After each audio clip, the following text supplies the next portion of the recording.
Well, let's check back in and see how Stan Lee is doing over at Timely, or what used to be Timely until it had an untimely demise and became Atlas. Now, this photo is from early 1954. Here is Stan Lee standing in front of the new releases for that month, the month of May. Some of them are cover dated April and are bi-monthly. So the picture's probably taken in February because it always ran 2 or 3 months ahead. Well, let's take a look at what the fortunes of Timely slash Atlas had been. Now, back in 1948, when comics went into a major slump, Timely had let go almost the entire staff. They'd had several writers on staff full time, plus the freelancers. And they let all of those go, and Stan Lee, the editor, was left, doing all the writing, essentially, and no staff artists. In the early 50s, things had started to pick back up, and by 1951-52, there were 5 other writer-editors in addition to Stan Lee, including Al Jaffe, who would later go on to work for many years at Mad Magazine. Well, as we saw, we took a close look at the titles that Atlas put out in the beginning of 1956, and there were something like 58 titles that month that were kind of all over the board, but were heavy on what was trending at the time, and that's how it tended to go. Now, Stan Lee was the editor, but Martin Goodman, the publisher, took a strong hand in deciding what kind of comics they were going to put out. And what he wanted to put out was whatever was popular with the other companies at the time. So EC Comics become popular, then all of a sudden there's a million, Atlas horror titles coming out, and it would keep doing that, just kind of like jumping from one train to the next. Stan Lee would later say that the problem with having done it that way is they weren't nurturing a specific property that would be their brand the way DC had done, and so they kept sort of flying by the seat of their pants, as it were. Well, Goodman was not 100% full-time invested in the comic book business anyway. Remember, that was only one small part of his operation. He actually had a lot of magazines, a lot of pulp magazines that he had been putting out for a long time. But the pulps were starting to fade away by the early 50s as a result of the cheap entertainment of television. Only a handful of them would manage to make it a few years into the 50s, and only a couple would last longer than that, as we saw way back when we looked at those pulp magazines. Well, Goodman, always on the eye for a trend, noticed what success this Hugh Hefner guy was having, and so he decided that he was going to put a lot of his focus on men's magazines, kind of like imitation Playboy. Kind of a cross between Playboy and a pulp fiction magazine, really. These men's adventure magazines, and we'll take a look at some of them here in a second. But these were being worked on by such future mystery and crime novelist greats as Mickey Spillane, that we've talked about before, who also wrote comics, who would create Mike Hammer, and already had at this time. Mario Puzo, who would go on to write The Godfather. Martin Cruz Smith, who would write Gorky Park, which is a great mystery classic. They were at their typewriters in the Atlas offices, Martin Goodman's offices, whatever he was calling them that week, right there with the comic book editors, putting together their stories. So here's one sample of what these magazines were like. Here's a look at Ken for Men. As you can see, it's really kind of like a glorified pulp fiction stories that are extremely hard to believe.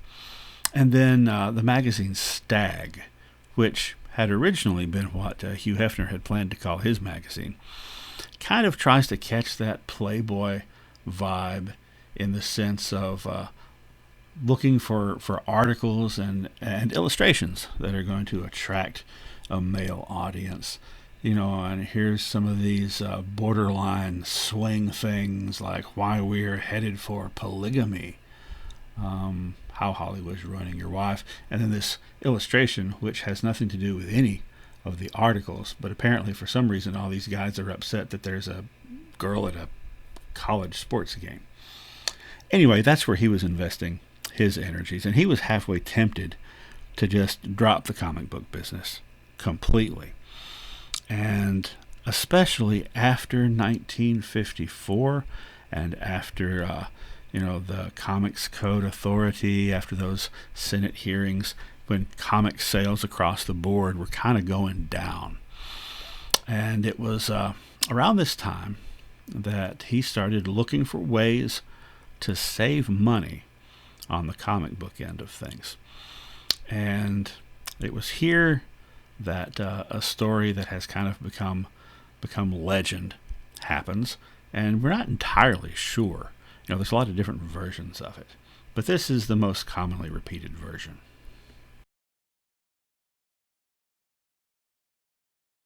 Remember Vince Fago, that guy way back when, at the beginning of World War II, who came in and took over temporarily for Stan Lee as editor after Stan Lee was drafted.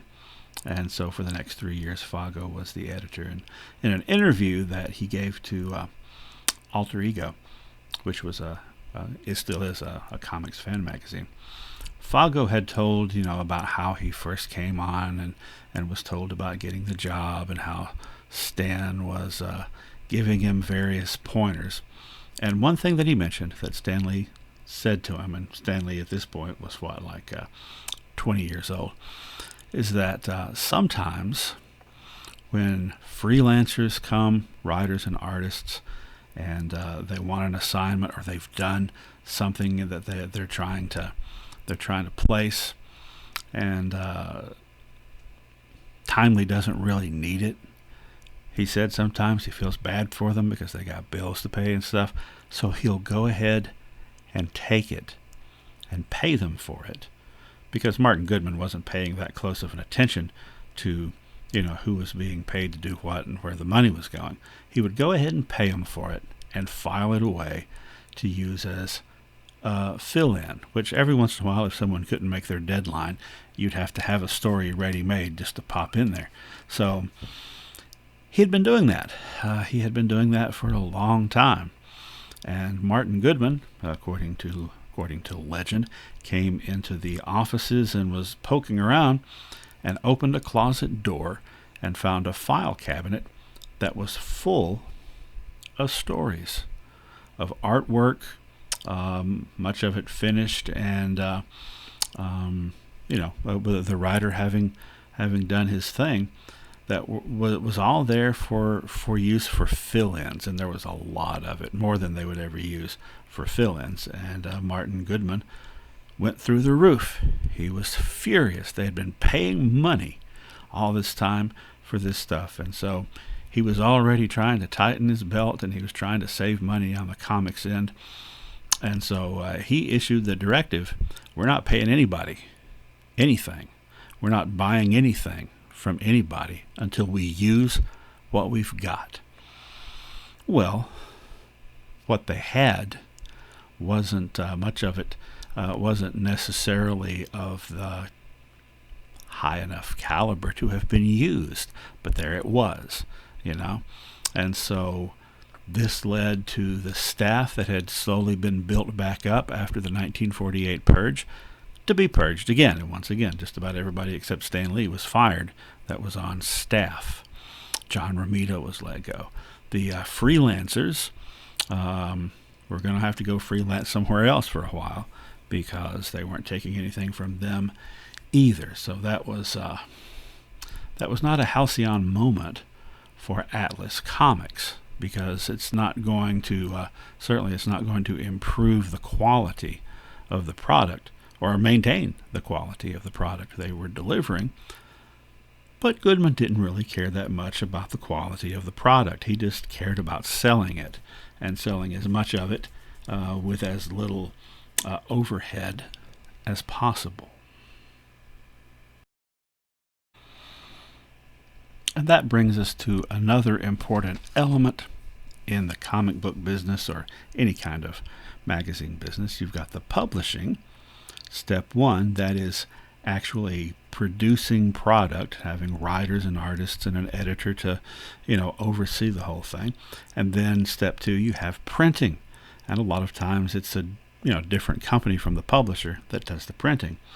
And then step three is distribution. That is getting those printed magazines or comic books or paperbacks or whatever it is out to stores. And newsstands is where most magazines and comic books were sold, at least in larger cities. So, Martin Goodman, during the age of Timely Comics in the late 40s, had been using Cable News Company as Timely's distributor. Now, that's Cable. That's actually the name of the guy that started the company. It has nothing to do with cables. So Cable News Company, by the way, is still around, and they still distribute Archie comics, actually.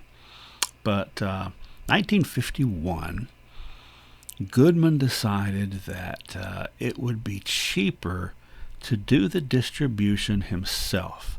So he had a distribution company that he had already set up called Atlas Distributors.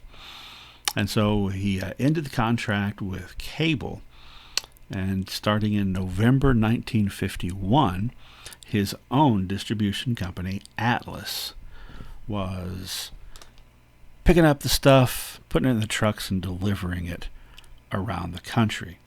And because it was one distributor for, these comic books, remember, there were shell companies. That's how Goodman did things, is he had a bunch of different companies that he kind of rotated around to stay one step ahead on taxes. And he actually, at this point, had 59 shell companies. Some of them set up just to publish one book. And so he started putting the Atlas logo on all the books they were distributing, all the comics they were distributing, even though, and we looked at this before when we were looking at those inside printing materials there at the bottom, that they had a lot of different names for the companies that were officially listed. But he had the Atlas logo, and that started in 1951, very end of 51. By 1956, which was when Atlas had kind of reached their height. They made a bit of a comeback, right? They're putting out 60 titles a month. He decided that maybe it hadn't been a good idea to distribute the stuff himself. Maybe he could save some money if he went with another larger distributor. Well, there was a really large distributor called American News Company. They had a virtual monopoly, right? They had like 95% probably of distribution. And he had never gone with them because they were a monopoly. They were taking too big a cut, right? He didn't like that. But by 1956, actually by 1955, they were in trouble. They had some legal trouble. They were being sued for being a monopoly and for their business practices, and they had lost some clients. Now, this is just speculation on my part, but I believe Goodman thought that would be a good opportunity to get in with them because their rates are going down and they want to have clients, right? So jump in on them and get even wider distribution than he could through his own company. So he let his own company go, and he went with American News Company. Now, the wholesalers didn't respond very well to that because they were being squeezed out by American News Company. and they wanted to see their monopoly shrink, not grow, and they felt kind of cheated by Goodman for making that move. And maybe Goodman felt cheated himself, by himself, because he jumped on a sinking ship. They went with American News Company in 1956, and by 1957, American News Company was out of business. They went under when George Delacorte of Dell Publishing withdrew all his stuff from them, and they couldn't maintain their expenses. So they just shut everything down, sold all their property, and they were out of business. And Martin Goodman didn't have a distributor. He had let his own distributing company go, and he had ticked off a lot of the other companies, and none of them would take him on. So he could go back and start from scratch and build a new distribution company, but even if he did, he wasn't sure anybody would deal with him. So he kind of cut his own throat there. He only found one distribution company willing to take him on as a client. Independent News Company. And that was his only option. He really had no choice but to go with them. And boy, he didn't want to go with them, because guess who owns that company? These guys, National Publications, DC Comics. So Atlas was going to be at the distribution mercy of their biggest rival. And DC had a pretty strong track record by 1957 when this is happening. It took a few months, right, for American to go under. DC had a pretty strong track record of squeezing out their competition and then buying them up, and then buying their characters and having their characters, kind of like just absorbing them, kind of like a zombie horde, really, which probably helped to make a Goodman more convinced he wanted to keep in the comic business and not sell it to these guys. They were a little too much alike to get along, to be honest. So he was at their mercy, and Atlas Comics were going to be distributed by Independent News Company. And this started with the comics that were dated October 1957. Here are a couple of issues of Patsy Walker, the September and October issues. The September issue on the left, if you look up in the left-hand corner, it's got the Atlas logo. But the next month, when they started being distributed by Independent, the Atlas logo was gone, never to return. And instead, you can barely see because it's a little bit fuzzy, but instead of Atlas, it's IND for Independent, which Atlas Comics was not anymore. Nor was Martin Goodman where the comic book business was concerned, because as long as Independent was their distributor, Independent called the shots on what they would distribute. And they would only distribute 8 comic books, 8 titles a month from Atlas. Atlas was putting out, like around 60, and it varied from year to year, 50 to 40, 50, 60, sometimes as many as 60. Now, they're going to be limited to 8 for as long as they're in this contract with Independent, which might be a while because no one else will deal with them. Well, that could have meant downsizing their catalog to only 8 comic book titles. But instead, they downsized it to 16 titles, each of which only came out every other month. So that's 8 per month. So they got 4 of the science fiction sort of horror ones in which Jack Kirby is, drawing giant monsters. They've got several, 1, 2, 3, 4, 5 of the teen high school, like Millie the Model, Patsy Walker ones, 2 romance titles, only 1 war title makes it here. And only 4 westerns. Rawhide Kid ended in 1957 and wouldn't be picked up again until 1960 when one of these others got canceled. So that's where Martin Goodman and Stan Lee were as of 1960. And around that time, actually early 1961, they started, they had no longer been calling their comics Atlas once the Atlas distribution company was gone. So they were just sort of like under the logo of Independent. But starting in 1961, they were under the logo of Marvel Comics.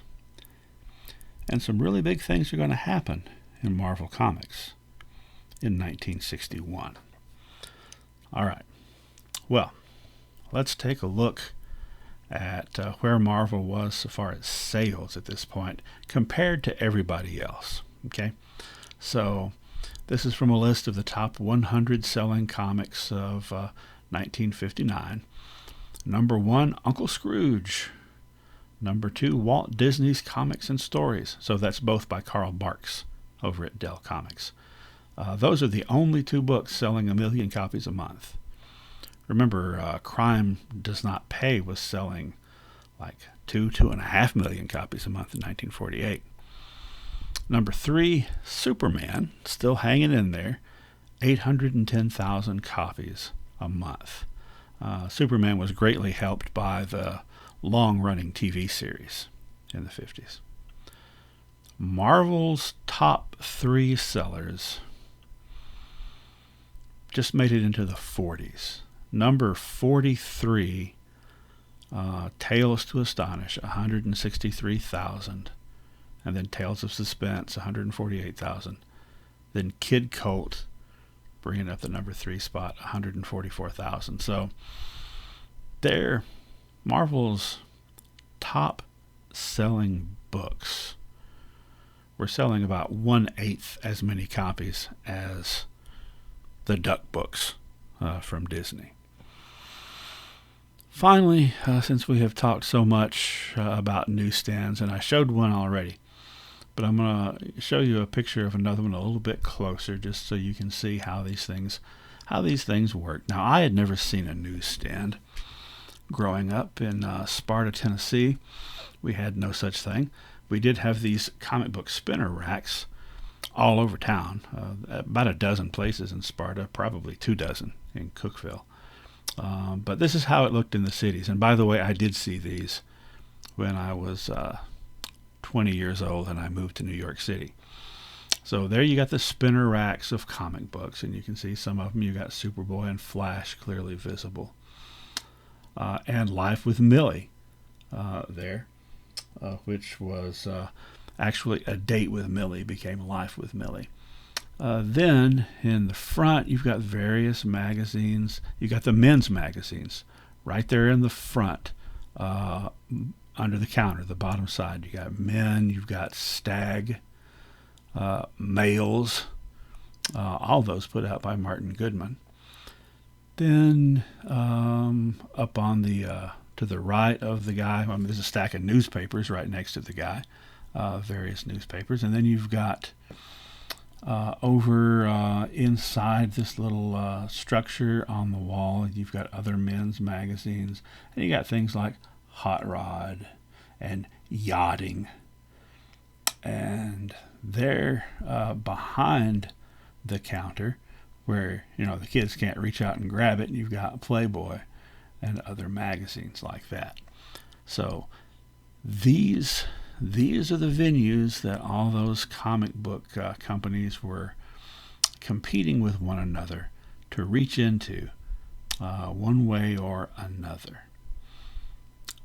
I'd say it's been a good 15, 20 years since I've seen a spinner rack like that in an actual store. But that's a different story.